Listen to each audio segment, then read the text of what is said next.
안녕하세요, 여러분. 2022년도 제1회차 기출이죠. 인사 2급의 이론 문제를 풀어보셨을까요? 어떠셨어요? 풀만했다 라고 생각이 드셨다면 너무 훌륭합니다.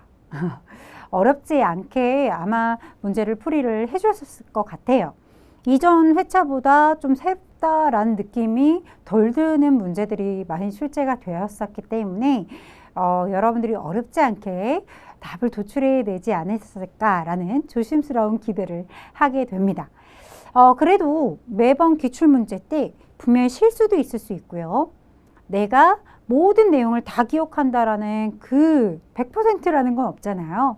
그렇기 때문에 오답이 나타날 수 있어요. 그 오답 하나 때문에 침울해지면 안 돼요. 그죠? 지금도 잘하고 있고 앞으로 더욱더 여러분들은 성장할 거예요. 그렇기 때문에 지금 이 시간 이후에는 더 많은 문제를 그죠? 맞추실 수 있을 거고요. 오답은 점차 줄어들게 되실 거예요. 지금부터 바로 풀이 시작해 볼게요.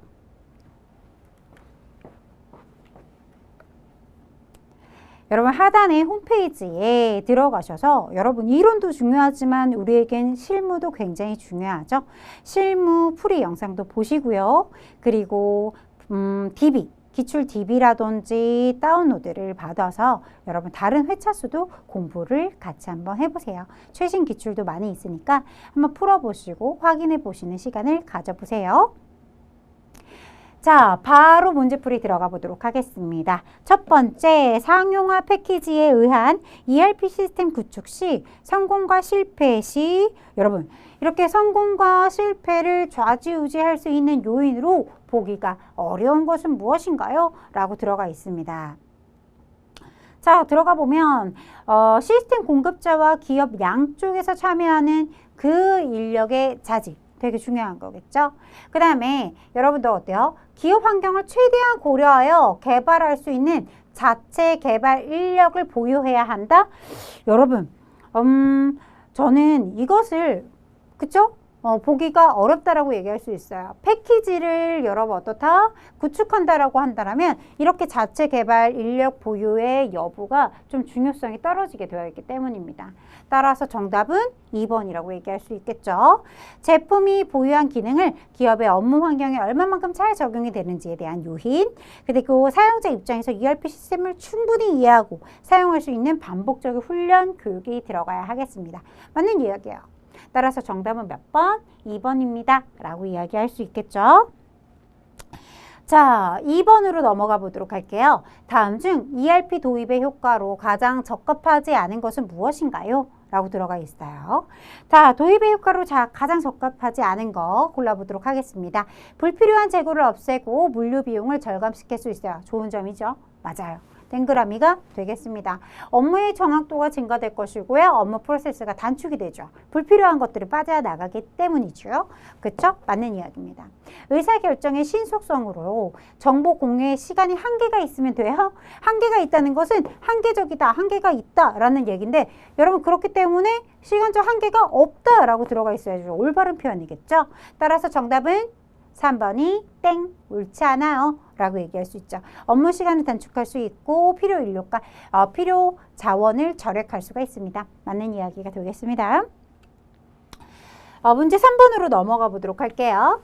다음 ERP에 대한 설명입니다. 가장 맞지 않은 것은 무엇입니까? 라고 들어가 있어요. 계속적으로 언급되는 이런 신속한 의사결정을 지원하는 경영정보 시스템입니다. 맞는 얘기죠. 그쵸 여러분? 기능 최적화에서 전체 최적화를 목표로 한 시스템입니다. 맞아요. 그죠? 하나의 기능주의에서 여러분 어떻다? 전체적인 통합적인 최적화를 이루는 데 목표를 갖고 있습니다.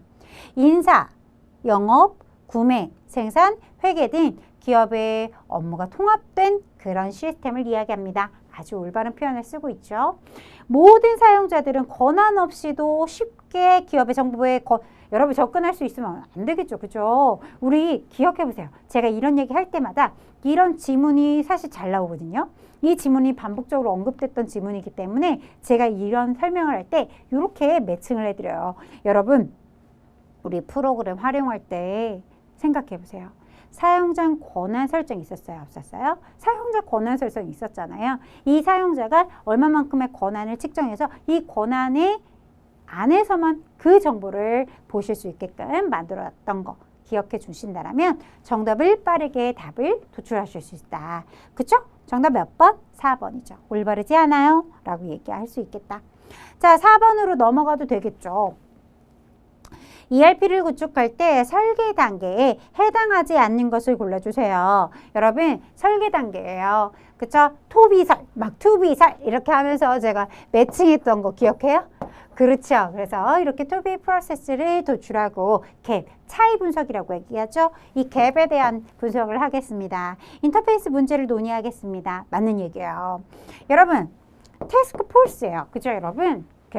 TF팀을 구성하겠습니다. 라고 얘기하는 거예요. 이건 무엇에 대한 이야기인가요? 여러분, 절대 설계 단계가 아니었어요. 그쵸? 뭐였다? 어디에서 하는 일이죠? 분석 단계에서 TF팀을 구성해야 하는 거죠. 그쵸, 여러분? 그래서 분석 단계에 TF팀 구성이 들어가 있어야겠죠. 여러분, 분석 단계의 가장 대표적인 게 또 뭐 있어요? AS, IS, 그죠? 현 상태를 파악하는 AS, IS, 그 다음에 TF팀을 구성한다. 이렇게 그 단계별로 키워드가 될 수 있는 것들은 기억해 주셨으면 좋겠다. 왜 그렇습니까? 라고 한다면 여기서 여러분 이렇게 나올 수가 있잖아요. 설계 단계가 아니라 분석 단계에 해당하는 것을 골라주세요. 이렇게 출제가 될 수 있다. 그렇죠, 여러분? 따라서 이렇게 키워드적으로 여러분들 체크 해줘야 되는 거 여러분 몇 가지는 기억하고 계셔야 돼요. 무딜의 조합화라고 하면 여러분 딱 떠올릴 수 있도록 이렇게 구분을 해주셔야 돼요. 그래서 제가 항상 얘기하잖아요. 분, 설, 구, 현. 그쵸? 예. 그래서 분석하고 설계하고 구축하고 구현한다. 이렇게 분설 구현 이렇게 여러분 순서도 익히 공부를 했죠. 그리고 분석 단계 무엇, 설계 단계 무엇, 구축에 무엇, 그 다음에 구현에서는 무엇. 그쵸? 가동시킨다 이런 말표 나오잖아요. 그죠? 모듈의 조합화 이런 거 기억해 주셔야 한다고요. 그쵸, 여러분? 이런 거 포인트로 잡아주세요. 키워드로 학습해 주기. 선생님, 이 네 문제에 대한 문제 1번부터 4번 문제까지 여러분 어때요? 경영혁신과 ERP에 대한 문제였는데요. 어렵지 않게 답을 도출하셨을 거예요. 제가 항상 얘기하는 팁이라고 할까요? 시험 일주일 전에 공부하셨으면 하는 파트가 바로 경영혁신과 ERP다 라고 얘기했고요. 1번부터 4번까지 보셨을 때 낯익어요. 문제가 너무 낯설지 않고 본 듯합니다 라고 하는 문제들이 많았을 거예요. 계속 반복적으로 출제되는 문제이기 때문에 이런 문제들을 여러분 어떻게 해줘라? 그렇죠. 계속 봐주시면 돼요. 문제를 한데 모아서 풀어주면 효과가 더 증가됩니다. 효과가 나타난다. 그렇기 때문에 모아서 문제를 풀어주시면 더 극적인 효과를 보실 수 있을 거예요. 자, 5번 문제 넘어갈 거예요. 그쵸? 다음 중 최근 인적 자원의 관리에 대한 변화가 아닌 것을 골라주세요. 라고 들어가 있습니다. 여러분, 첫 번째 연공주의에서 뭐요? 성과주의로 변화하였습니다. 딩동댕. 획일적인 보상에서 능력과 성과를 되게 중시하죠. 이런 보상으로 변화되었죠? 맞아요. 수직 상하관계에서 상호 독립, 여러분 수직 상하관계 맞아요. 근데 상호 독립적인 관계로 변화했나요? 그게 아니죠. 뭐라고 해줘야 되겠어요? 이런 말표현. 수평적이라는 말표현이 들어가 있어야 되겠죠. 그렇죠, 여러분? 그래서 수평적인 상호관계로 발전이 되었습니다. 라고 바꿔주세요. 그렇죠? 정답은 그래서 정답 몇 번? 3번입니다. 라고 얘기하실 수 있겠죠. 일방적인 통보에서 쌍방향의 의사소통으로 그렇죠. 뭐뭐 해라 이렇게 그죠? 예, 이렇게 수직적이고 일방향적인 통보가 있었다라면 요즘엔 어때요? 계속 얘기하고 소통하고 그쵸? 예, 대화가 굉장히 중요해졌잖아요. 그쵸? 따라서 어렵지 않게 답을 도출했을 것이다 라고 생각이 들고요. 6번 문제로 넘어가 볼게요. 그렇죠. 직무기술서에 대한 직무기술서에 포함되지 않는 것을 골라주세요. 이런 식의 문제죠. 주요 내용으로 가장 적절치 않은 것을 골라주세요. 이런 이야기를 하고 있습니다. 직무기술서라고 한다면 직무에 포커스가 맞춰져 있어야 된다고 했어요. 직무기술서와 여러분 대비되는 직무명세서에서는요. 그렇죠. 여러분 무엇의 포인트가 돼야 되겠죠? 인적 요건의 포인트를 잡아주셔야 돼요. 어디? 직무명세서에는 인적 요건의 포인트를 주자. 그렇죠? 직무기술서는 직무, 일에 포커스가 맞춰져 있다. 이렇게 이야기를 드렸었단 말이죠. 따라서 어렵지 않게 도출하셨을 것 같아요. 여러분, 직무 내용, 직무 개요, 직무 요건, 그쵸? 다 어디에 들어가 있어야 되겠어요? 직무 기술서에 들어가 있겠습니다. 인적 요건은 어디에? 이렇게 직무 명세서에 들어갈 내용이죠. 따라서 정답은 몇 번? 4번입니다. 라고 얘기하실 수 있겠죠? 좋습니다. 자, 7번으로 넘어가 보도록 할게요. 다음 보기에서 설명하고 있는 것은 무엇인가요? 라고 들어가 있어요. 여기서도 벌써 키워드를 잡아주셨을 것 같아요. 어디요? 기업 내에서 각각의 직무가 차지하는 밑줄 무엇이? 직무가 차지하는 상대적 가치를 결정합니다. 여기서 벌써 답이 도출이 되셨을 것 같아요. 아니에요? 맞죠? 자, 여러분 어땠어요? 우리 이렇게 상대적 가치를 결정하는 것을 뭐라고 하죠? 직무 평가라고 하죠. 정답 몇 번? 2번입니다. 조금 더 읽어볼까요? 이렇게 결정하는 것으로서 각각 직무가 지니는 중요도, 업무 수행상에서 곤란도, 복잡도, 책임 등을 평가하는 그런 과정을 얘기하는 것이 바로 직무평가입니다. 라고 얘기하고 있는 거죠. 어렵지 않게 답을 도출해 주셨을 것 같고요. 여러분, 우리 직무 분석이라든지 직무 설계, 직무 배치, 무엇을 뜻하는지 의미 파악 한 번 더 체크해 줄 필요가 있겠죠? 여러분, 왜냐면 뒤에 문제에 제가 직무 설계가 나오기 때문에 직무 분석에 대해서만 이야기해보면 무엇을 이 일을 하기 위해서 직무 분석이라는 것은 말 그대로 그 일을 행하기 위해서 필요한 뭐가 있어야 돼요? 숙련도라든지 어느 정도의 지식이 있는지 이런 것들을 파악하는 거. 그런 걸 우리가 뭐라고 합니까? 그 정보들을 수집하고 분석하는 것을 바로 우리가 직무 분석이라고 하죠. 네, 직무 설계는 뒤에 문제를 이어지니까 여러분들이 직접 한번 직무 설계에 대한 뜻을 한번 살펴보시고요. 직무 배치가 뭡니까? 능력하고 직무하고 딱 적합하게 맞아떨어질 수 있도록 배치시켜주는 거. 직무 배치라고 얘기하죠. 그쵸? 뒤에 가보면 직무 설계에 대한 문제가 나온다고 얘기했어요. 그쵸? 에듀윌 유료 회원만의 남다른 서비스.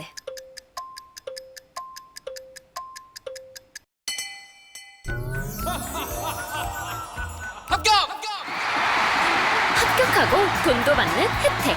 오직 에듀윌 유료 회원에게만. 에듀윌. 무료 합격! 직무 설계에서 집단 수준의 접근 방법이 아닌 것을 골라주세요.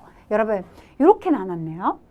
매번 그냥 하나하나의 그 직무 설계 방법에 대한 설명이 출제가 됐었는데 이번에는 개인적 수준과 집단적인 수준으로 나누었어요. 저희 교재에도 개인적 수준과 집단적으로 여러분 나눠놓은 것을 보실 수 있었잖아요. 그쵸, 여러분? 네. 여러분, 집단 수준의 접근 방식으로는 이렇게 작업팀과 작업 집단, 팀 접근법, 분임조 이렇게 세 가지가 들어가 있을 거예요. 그쵸? 네. 여러분, 직무 교차 방법은 뭐였어요, 여러분? 개인적이죠. 이렇게 집단 수준이 아니라 개인적 수준의 접근 방식이었죠. 그쵸? 네. 그래서 정답은 그래서 몇 번입니까? 2번입니다. 라고 얘기하는 거죠. 그쵸, 여러분? 네. 그래서 뭐 어렵지는 않았을 것 같은 문제예요. 눈치가 조금 빨랐다면 더욱더 쉽게 풀었을 것 같은 느낌? 네. 왜 그럴까요? 집단 수준의 접근 방법이 아니다. 그러면 집단이 이제 작업팀, 팀, 그다음에 부민조 이런 것들은 자, 어떻다? 개인 수준이 아니다. 그쵸? 네. 따라서 2번이 정답입니다. 라고 얘기할 수 있겠고요. 설명도 올바르게 들어가 있기 때문에 수정해 드릴 수 있는 방법이었어요. 수정할 필요가 없는 문제고요. 다 지문은 다 올바르고 나눠놓기는 해주셔야겠죠. 이게 뭐다? 집단. 1번, 3번, 4번은 집단. 2번은 뭐다? 개인적 법적 수준의 접근 방식이다. 이렇게 기억해 두시면 되겠습니다. 9번 다음 인적 자원의 예측 방법 중에 공급 예측 방법에 여러분 제가 수업 시간에도 언급을 했던 내용이고요. 이렇게 예측 방법은 공급의 예측 방법도 있었죠. 그쵸? 그쵸? 근데 수요일을 예측하는 방법이 있다고 했어요. 공급의 예측 방법도 있지만 수요 예측 방법도 있었다. 기억해 주실 거예요. 그래서 여러분 수요 예측도 이렇게 두 가지로 나눴었는데 여러분 어떻다라고요? 이것을 이렇게 두 가지로 나누는 것보다 이렇게 수요 예측 사이에 공급 예측을 슬며시 집어넣어 놓거나 그쵸? 이런 식의 문제 처리가 나올 것이다. 그죠? 아니면 공급 예측 중에서 수요 예측 하나 틱 하고 넣어 놓거나 이런 형태를 갖는 문제가 출제될 것입니다. 그쵸? 이야기 드렸던 내용이에요. 따라서 여러분 어때요? 바로 답이 나왔어요? 훌륭합니다. 왜요? 추세분석, 전문가 예측법, 델파이법 이런 친구들은 다 무엇이었어요, 여러분? 수요를 예측하는 방법이었죠. 그죠? 대체도는요? 바로 공급 예측 방법이었죠. 따라서 정답은 몇 번입니까? 라고 하면 정답은 3번입니다. 라고 얘기할 수 있는 문제죠. 그쵸 여러분? 어렵지 않게 답을 도출하셨다고요? 너무 훌륭하세요. 정말 최고다. 이렇게 이야기를 드리고 싶습니다. 자, 10번으로 넘어가도 되겠죠? 다음 중 뭐라고 써있어요? 직장 외 훈련의 장점으로 가장 적절한 거 골라주래요. 교육 방법의 개선이 용이하다. 자, 직장 외 훈련에서는 전문가를 이렇게 초빙해가지고 설명하고 짜여진 교육을 한단 말이에요. 그런데 개선의 방법이 용이할까요? 그렇지 않을 것이다. 자, 일과 교육이 여러분 어때요? 병행이 가능할까요? 아니라 그랬어요. 직장 외 훈련입니다. 그래서 교육기관 같은 데 있잖아요. 훈련기관. 그런 데 들어가가지고 훈련을 따로 받지 않습니까? 근데 훈련 받다가 갑자기 일을 갑자기 하러 어디 가나요? 아니죠. 직장 외 훈련이다 보니까 병행이 불가능하죠. 그렇죠? 네. 그래서 이런 말편이 있었잖아요. 직장 외 훈련은 교육에만 집중할 수 있다. 이런 말편이 들어가 있었죠. 그죠? 3번 직장 실정에 맞는 교육이 가능하다. 자, 요 내용은 직장의 훈련의 장점으로 보기 어렵죠. 그렇죠? 왜요? 앞서서도 얘기했지만 세미나 형식으로 뭐 이렇게 훈련을 받는 거란 말이에요. 직장으로부터 벗어나서. 그렇죠? 그렇기 때문에 그 직장의 실정에 맞는 교육으로 뭐 이렇게 맞춤? 이런 교육 가능이 불가능하죠. 그렇죠, 여러분? 네. 그러면 4번이겠네요. 교육에만, 그렇죠. 훈련에만 집중이 가능합니다. 그런 환경이 조성이 되죠. 따라서 정답은 몇 번인가요? 4번입니다. 라고 얘기하실 수 있겠죠. 자, 다음 중 11번으로 넘어가 볼게요. 요거 계속 반복적으로 문제 출제되는 그래요. 그 단골 문제예요. 보시면 다음 중 승진은 했지만 직무 내용이나 임금이 변하지 않았어요. 그쵸? 그런데 그런 유형의 승진이 있다라고 얘기했어요. 주로 영업사원들에게 많이 나타난다. 이렇게 이야기도 드렸고요. 이런 걸 뭐라고 한다고 했죠?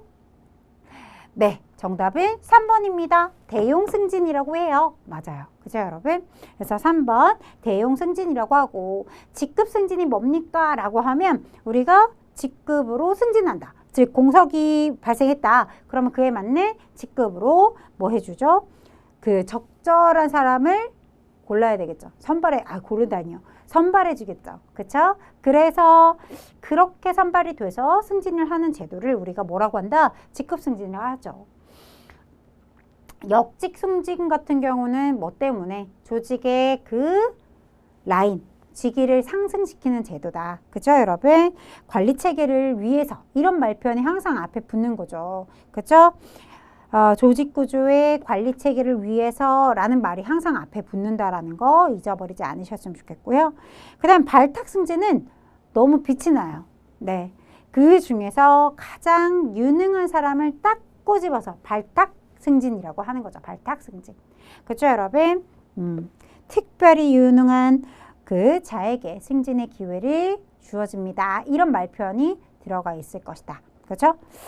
자, 이렇게 뜻풀이를 하나씩 해드렸는데요. 아주 간략하게 한 것이니까 한 번 더 우리 교재를 보면서 체크 해주셨으면 좋겠고요. 자, 12번으로 넘어가도 되겠죠? 경력 개발의 기본 원칙으로 적절하지 않은 것을 골라주세요.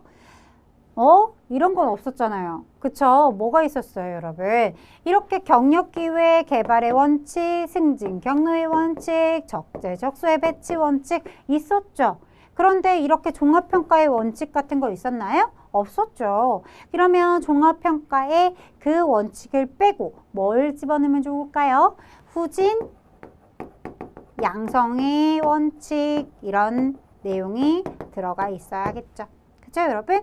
1번 땡, 올바르지 않아요. 네. 자, 그래서 정답 1번입니다. 라고 바로 체크할 수 있는 문제.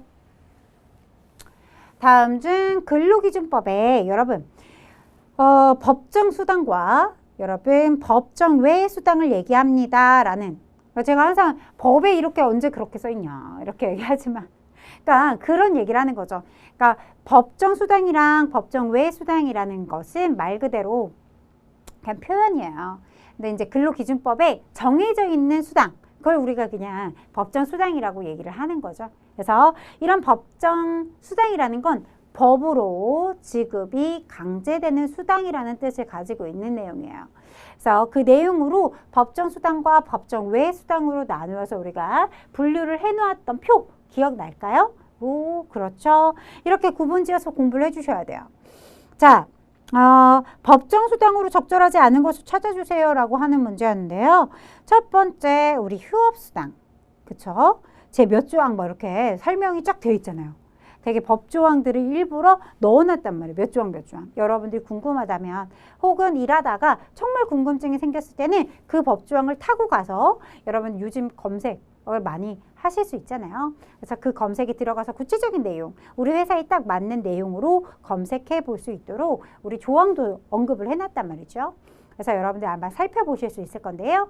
즉, 법 안에 기재되어 있다는 거예요. 그럼 법정 수당이 맞겠죠. 그죠? 휴일 근로수당. 맞아요. 법조항이 블라블라 써있죠? 그 법조항을 외우라는 얘기는 아니에요. 법의 근거로 만들어져 있다라는 거죠. 그쵸? 법정 수당이고요. 지급이 강제돼 있다는 얘기입니다. 출산 전후 휴가 수당. 마찬가지로 우리 교재에서 법조항 옆에 달고 있었어요. 그러면서 이렇게 법적으로 얼마를 어떻게 지급해야 합니다. 구체적으로 나열이 되어 있죠. 이런 것들을 우리가 뭐라고 한다? 법정 수당이라고 얘기한다. 자, 가족수당 찾아봐도 없을 거란 말이에요. 기업에서 법정수당을 기업에서 법정수당 외에 가족수당 같은 것들은 이렇게 임의적으로 기업에서 줄 수도 있고 안 줄 수도 있는 거예요. 그래서 우리 회사는 가족수당을 지급합니다. 어떻게 해요? 어머니 얼마, 뭐 같이 모시고 살고 있는 어머니 얼마, 아버지 얼마, 그렇죠? 혹은 뭐 자녀가 있다면 자녀 얼마, 그죠? 배우자 얼마, 뭐 이런 식으로 수당이 정해져 있다라면 가족수당 준다라는 거예요. 근데 어떤 기업은 그런 거 없을 수도 있겠죠. 그래요. 그렇기 때문에 이런 가족수당은 법의 근거로 만들어지지 있지 않아요. 그죠, 여러분? 그래서 법정 외 수당입니다.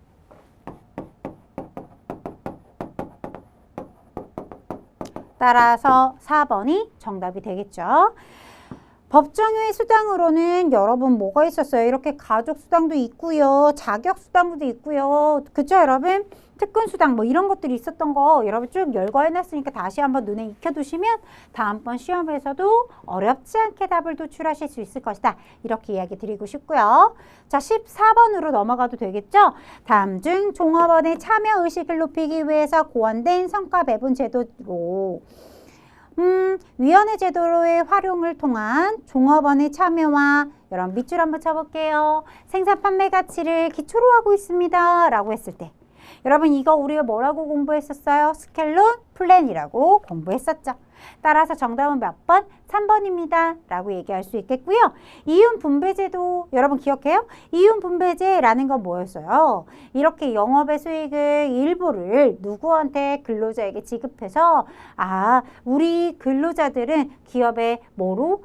나도 소유주다. 이렇게 인식할 수 있게끔 만들어주는 그런 제도다. 라고 얘기했었죠. 그쵸? 네, 여러분 라커플렛 하면 부가가치 분에 대한 비율을 뭐 한다. 배율에 따라서 노사 간의 분배가 이루어진다. 이렇게 말 표현들을 좀 잡아드렸던 것 같아요. 자, 그 다음에 임금 피크제라고 하면 일정한 그 나이까지는 여러분 어떻습니까? 그러니까 일정 연령 그 이후로부터는 뭐를 근로를 계속 행할 수 있게끔 만들어 주는 거죠. 그 대신에 뭐다 좀 금액이 좀 다운이 되잖아요. 그죠? 그래서 피크 제도, 임금 피크 찍고 이렇게 좀 줄어드는 임금 피크제다 이렇게 얘기할 수 있는 거죠. 그렇죠, 여러분? 그래요. 그래서 여러분 제가 1번, 2번, 3번, 4번 이 내용을 모두 여러분들에게 이야기를 드렸고요. 조금 더 구체적으로 눈으로 이렇게 듣는 것도 좋지만 눈으로 한 번 더 확인을 해주시는 게 도움이 많이 된다. 그리고 이 친구들은 하나같이 제가 풀이를 해드린 이유가 뭐냐면 하나의 임금 피크제도 여러분 어때요? 이런 문제 많이 보셨잖아요. 위에 설명 놓고 이것은 무엇에 대한 설명인가 이런 식의 문제처리 보기 박스의 문제처리 많이 출제가 됐다는 것을 알고 계실 거예요. 스켈론 플랜도 많이 출제가 되죠. 그렇죠? 그 다음 라커 플랜도 출제되죠. 그렇기 때문에 이들의 뜻을 한 번 더 상기시켜 줄 필요가 있겠습니다. 자, 15번 문제로 넘어가도 되겠죠. 다음 중 연봉제도의 장점이 아닌 것을 골라주세요. 에듀윌 유료 회원만의 특별한 서비스.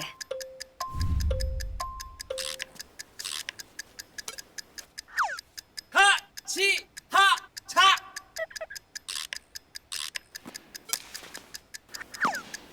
하치하차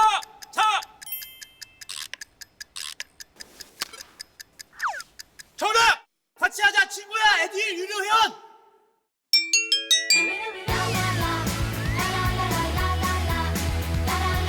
친구 소개하고 현금 받는 혜택. 오직 에듀윌 유료 회원에게만. 에듀윌. 아닌 거 한번 골라보도록 하겠습니다. 능력과 실적이 임금에 직결이 돼요. 아주 올바르죠. 그죠? 이런 말표현 아주 올바른 표현이에요. 능력주의, 실적주의를 통하여 종업원들의 동기부여를 동기부여를 향상시키고 의욕을 고취시켜서 조직의 활성화를 이룩하고 사기를 증진시키겠습니다. 맞는 이야기입니다. 국제적 감각을 가진 인재 확보가 용이합니다. 아무래도 그렇죠. 연봉제 자체가 여러분 국제적인 이런 행위를 받아들인 거잖아요. 그런 제도 자체가. 그렇죠. 그래서 국제적인 감각이라는 말 표현을 많이 써요. 연봉제 이야기할 때. 자금 부족으로 인재 확보가 어려운 벤처기업 등이 인재를 확보하기 위한 수단으로 도입하는 그런 형태 연봉제 아니었어요. 그런 걸 뭐라고 하죠? 우리가 이거 공부했던 거 기억해요? 스톡옵션. 그렇죠. 스톡옵션을 설명할 때 바로 이렇게 벤처기업들은 돈이 많지 않단 말이에요. 근데 인재 등용은 하고 싶어요. 그럴 때 우리가 주로 쓰는 방법이 스톡옵션이다. 이런 얘기를 드렸어요. 그쵸 여러분?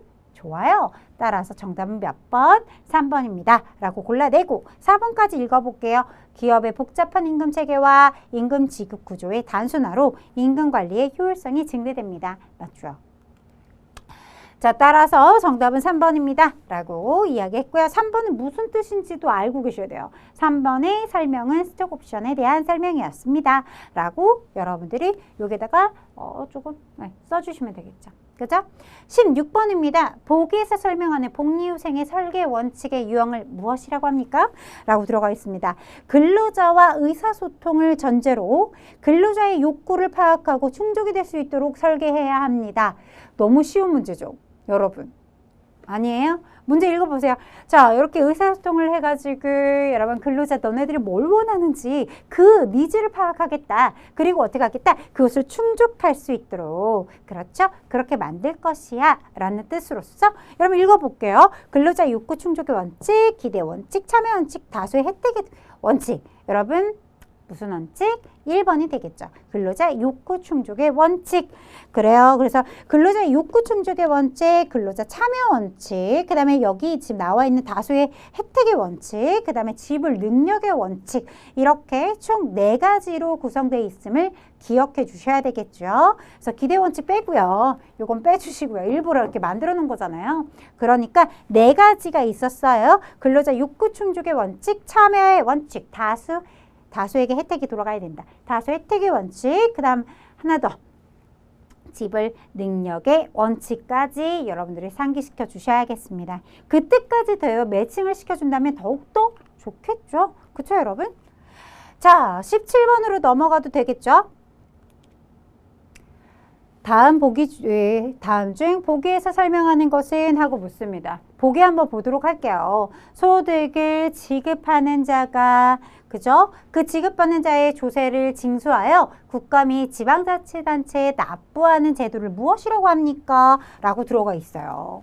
여러분 어때요? 이런 걸 뭐라고 하죠? 소득을 지급하는 자가 지급받는 자의 그 소득에서 그쵸? 세를 떼서 납부하는 거. 원천 징수라고 하죠. 그렇죠? 그래서 정답은 4번입니다. 라고 얘기할 수 있겠고요.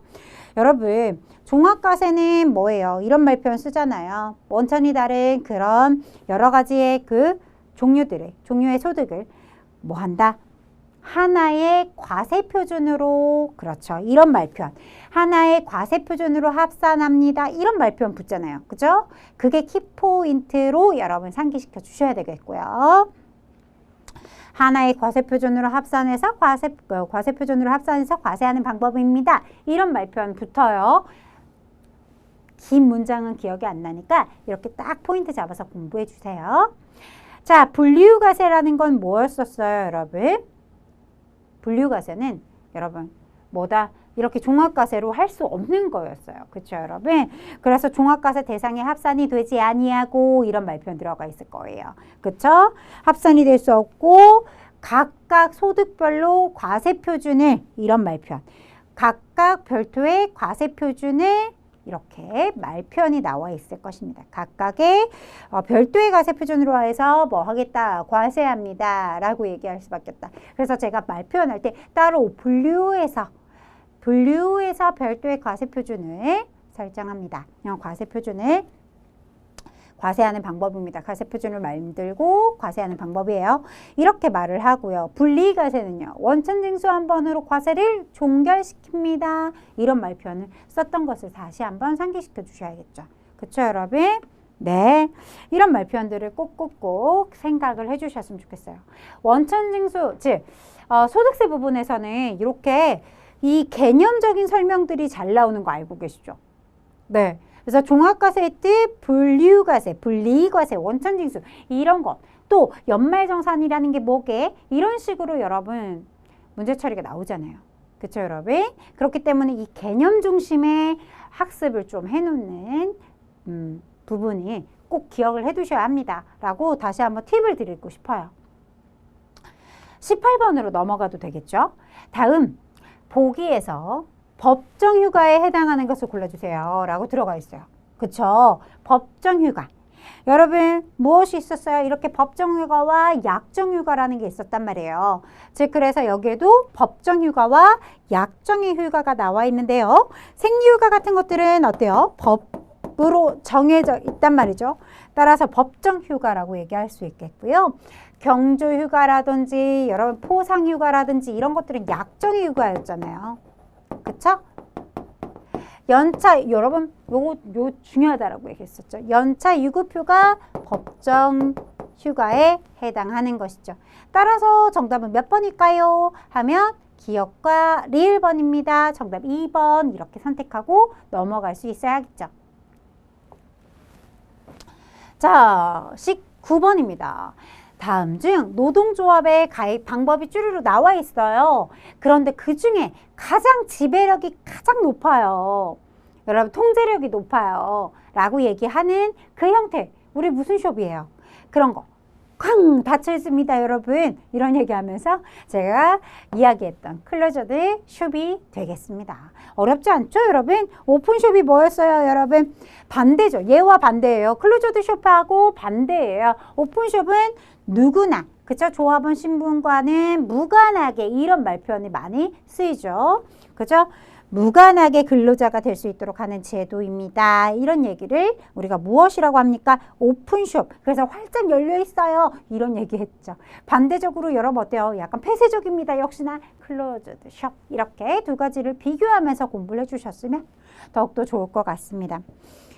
자, 그래요. 유니온숍, 에이전시숍 여러분 다 한 번씩 그 뜻풀이를 한 번씩 해주셔야 되겠다라는 이야기를 드리고요. 20번 넘어가 보도록 할게요. 다음 중 사용자 측면의 노동쟁의의 행위는 몇 번입니까? 이렇게 물어보고 있어요. 사용자 측에 누구요? 사용자 측입니다. 여러분 외우기가 참 좋잖아요. 왜요? 사용자 측에는 딱 두 가지밖에 없단 말이에요. 그쵸, 여러분? 뭐가 있었죠, 여러분? 나와 있었죠. 이렇게 조업계에 속하고, 그쵸? 또 뭐가 있었죠? 그렇죠. 직장에 폐쇄가 있었죠. 그쵸? 네. 이렇게, 사용자 측에서 할 수 있는 거, 이렇게 두 가지 이야기했었고요. 근로자 측의 여러분 쟁의행위로는 위에 주어져 있는 피켓팅이라든지 생산의 통제라든지 준법 투쟁이라든지, 그쵸? 그랬어요. 그래서 여러분 어떻습니까? 1번부터 3번까지 1번, 2번, 3번은 모두 다 근로자 측의 그쵸? 노동쟁의 행위라고 하였다면 조업계속은 무엇에 대한 사용자 측의 노동쟁의의 행위입니다. 라고 이야기할 수 있겠죠. 정답은 몇 번인가요? 4번입니다. 라고 처리하실 수 있겠죠? 좋습니다. 이렇게 해서 모든 문제를 풀어보았어요. 분명 내가 공부를 했지만 기억에 남아있지 않는 친구들이 있어요. 그렇게 꼭 안 외워지는 부분이 있죠. 암기도 안 되고 계속 반복적으로 문제를 풀어도 기억이 나지 않아요.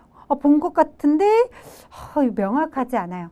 그런 부분을 체크하기 위해서 이런 시간이 필요한 거예요. 그래서 기출문제를 풀어봤을 때 내가 이 파트에 있는 내용이 전혀 머릿속에 기억이 남지 않는구나. 그렇기 때문에 체크하고 확인하고 다시 한번 피드백하는 그 학습 방법을 하기 위해서 지금 이렇게 확인을 해보는 것입니다. 그래서 한두 문제 틀렸다고 해서 좌절 금지입니다. 여러분들은 더욱더 나아가고 있어요. 한 문제 한 문제 한 회차씩을 풀 때마다 좀 더 여러분 나아가고 있는 것입니다. 그러니까 오답 정리 꼭 해주시고요. 그리고 이거 틀렸구나 답 체크하고 넘어가지 마시고요. 틀렸구나 이 내용의 뜻이 뭐였지? 교재 한번 다시 한번 체킹해 주시는 그런 시간을 잡고 가주시기 바랍니다. 아래 하단에 여러 홈페이지 들어오셔서 실무 강의도 꼭 한번 참고해 주세요. 그리고 DB, 그죠? 최신 기출문제의 DB들이 함께 다운로드가 가능하니까요. 들어오셔서 활용해 보시기 바랍니다. 여러분 오늘도 수고 많이 하셨고요. 오늘도 화이팅입니다. 고생하셨습니다.